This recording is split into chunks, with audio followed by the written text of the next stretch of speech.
As I write these words, the golden autumn sun is gilding the land with its very special kind of light. The colours this year are spectacular, rich, and varied on trees and plant life. It is still warm and there's a perfect balance of night and daylight hours. Autumn is having a hangover from summer, and only when the evening darkens do we start to feel its full chill. But the dark is coming. In fact, it is likely that by the time this video essay is published, we will have plunged dramatically into its depths. Here in my corner of the Northern Hemisphere, each year at the end of October and beginning of November, that daily descent into night in the mid to late afternoon comes as a shock, even after decades of being witness to it. To prepare for shifting into the dark half, this year I want to embrace its arrival and explore the beauty in retreating from the light. I myself am rejoicing in the fact that in recent years, Halloween has become a whole season. And whilst I realise that much like other festivities in the year, this is driven by commerce, there is obviously huge demand from those of us who can't wait to shove on a sweater, kick through leaves, and settle down at night to candlelight, supernatural podcasts and horror films for the duration of October and November, and for me it's all the way through to the spring equinox, really. Whilst our ancestors had to prepare staunchly for the winter months ahead and their survival depended on it, today we can embrace the dark and celebrate all of its shadowy corners. In contrast to hundreds of years ago when winter brought the possibility of hunger, illness and death in an incomprehensible way for us, we can safely explore from a place of comfort and infatuation with our own mortality and greatest fears. I have begun to question recently what it is that fascinates us so much about these themes. We know it has throughout history, from records of folks turning out in their joyful droves to watch public executions. When visiting Bodmin Jail in Cornwall recently, I was blown away by the story of the public hanging of the murderous Lightfoot brothers, in which a crowd 20,000 strong attended, and special trains were laid on for the occasion, like some sort of morbid festival gathering. As I and the other tourists lapped up the artefacts, stories and exhibits of the jail museum, I couldn't help but wonder if this streak of violent voyeurism is living on in us still. Bodmin Jail is well worth a visit, but it's not a memorial to the inmates who are subject to poor conditions and possible termination for often small crimes of desperation. It is a Disneyland-like attraction, giving you an immersive experience in what it might feel like to plunge down the long drop to your death.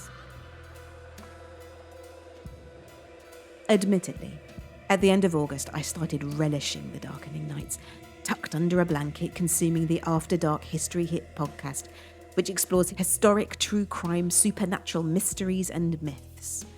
Somehow, the centuries that have passed since the Black Death and Victorian dark tourism and famous murder trials seems to transform horrific events into a kind of folklore to be deliciously devoured. Wouldst thou like to live deliciously? Again, I question my thirst for this form of media. As a lifelong horror fan, I personally feel it is consumed best in the dark half, the season like an enhancing, tasty accompaniment to the art form. Over the decades, though, I find myself turning away from gore and violence that I once found entertaining. The Saw franchise and films like the lush but harrowing Mandy, they're out for me now, whilst supernatural and occult or downright weird but artful films will continue to strangely stir my soul. A flirtation with the mysterious and unexplained is what does it for me. Why do we enjoy this consumption of darkness and fear? The great taboo of death has continued to fascinate us through time. Evolutionarily, this curiosity is a survival mechanism. Witnessing violence, death and fear from a distance provides an adrenaline rush and emotional rehearsal without real risk. In modern life, where real danger is thankfully rare, these outlets satisfy our deep need to feel something primal and intense within a controlled, safe manner. But also there is great beauty in darkness, in art, music, nature, the seasons, the psyche. The night sky itself is at its most illustrious in the dark winter months. I recall exploring the music of Bat for Lashes when she first emerged and tracking down her MySpace account, which I can't believe it was that long ago. As music artists, you had to put what your music sounded like. Her descriptor was, Halloween when you're a kid. I was hooked. And have been ever since. My listening habits change with the seasons, and October sees me shift into moody mode. Murkoff, DJ Shadow, Rai X, David Axelrod, Chelsea Wolfe, and of course Bat for Lashes are on my playlist this year, along with a recent curious interest in the genre-fluid sleep token, introduced to me by my vocal students. So what is it that draws us to melancholy or aggressive music? I feel it's like a mirror of our own array of emotions. Happiness is not the pinnacle of human feelings. Hearing our despair, pain, sadness, and grief delivered in song allows a catharsis and a medium to experience those feelings, bring them to the surface and allow them to pass through. Hearing our favourite music artists testify about their own personal demons also helps us feel less alone with ours.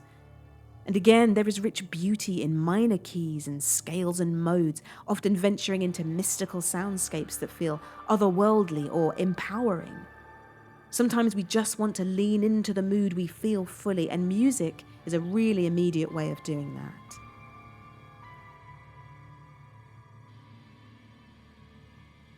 As a music artist myself, I produce music rooted in esoteric and occult themes. A lot of my songs have an intentionally haunting quality in their sound, but for me, it's a way to use drama and metaphor to express my own life. Dark was written about managing a chronic health condition and the mental anguish that came with it. I use the metaphor of a moonflower blossoming at night to represent how we can often grow through our most challenging of times. Embrace the dark.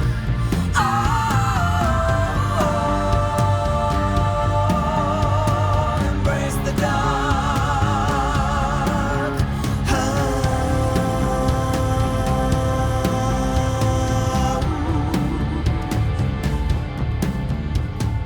Similarly, Creature Deep is meant to sound menacing and references 60s horror soundtracks, but the creature I'm singing about is actually the creative creature that lurks inside any artist, nagging you to bring your vision to life, disrupting your sleep, stealing your focus, making you unsettled and unsatisfied until this creation has been born into the world.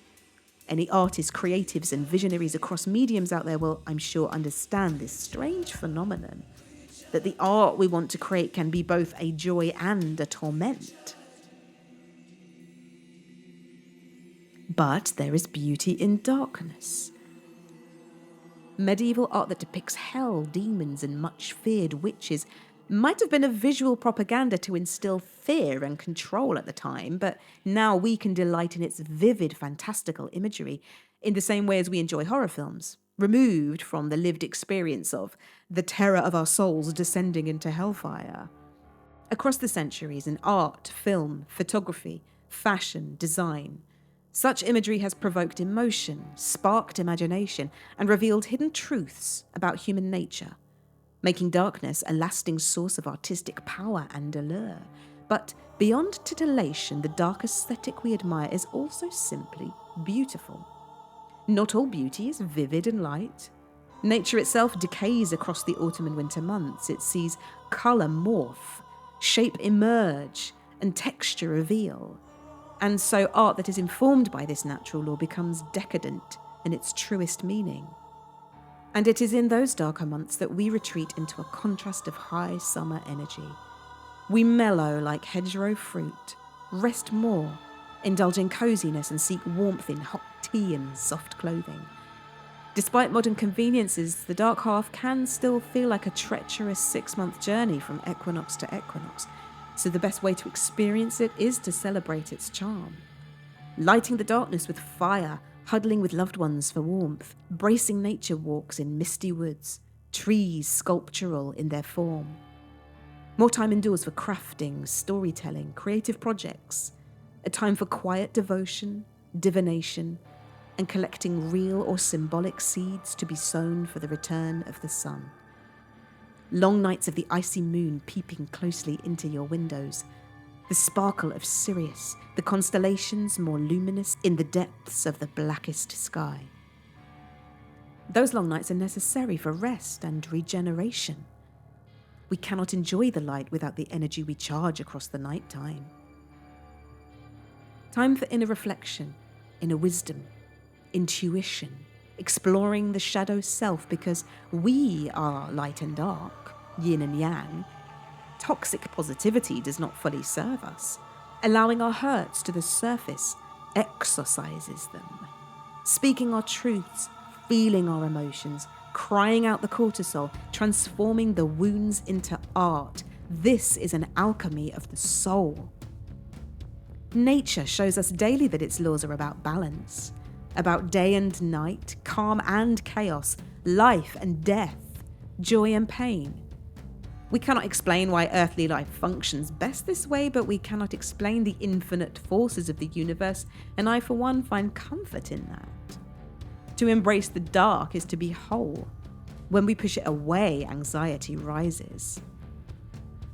Maybe that's why our collective catharsis through the enjoyment of horror culture is healthy. Maybe the biblical misquote, "Mock the devil and he will flee from thee," has something to it. Explore the shadows within and without with curiosity, with pleasure. What you resist persists. Oppression or repression is often what pushes an individual over into heinous acts. We know this from our consumption of true crime media. Healthy, consensual indulgence in the murkier depths of life with full awareness is perhaps a more stable-minded space to occupy. Ultimately, day will always follow night. Spring will always follow winter, and we will rise and fall across our lifetimes. We grow from our pain and grief, our brains literally rewiring and learning a clearer path from our setbacks. If we can learn to revel in the blackest of nights, then we can rise stronger into the light. The dark is coming. Embrace it.